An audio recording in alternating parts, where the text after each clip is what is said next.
Welcome to Library Kits Unboxed, where we unbox library kits at the North Dakota State Library. My name is Tammy Kruger. I'm the literacy specialist. And today we're going to unbox the adult snowshoe kits. All right. So the adult snowshoes are a partnership with the State Historical Society.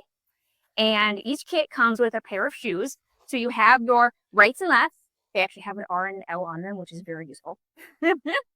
And they can be checked out for up to 2 weeks anywhere across the state. So it's one of those things where you can go ahead and mail them out to you and you mail it back to us.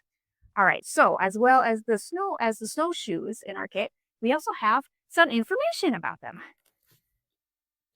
So, and this was put together by the Historical Society for us. It's just a little information about how to use them and the history and things like that. So, more information about the snowshoes can be found at our LibGuide, the NDSL kits, and they can be checked out through Polaris.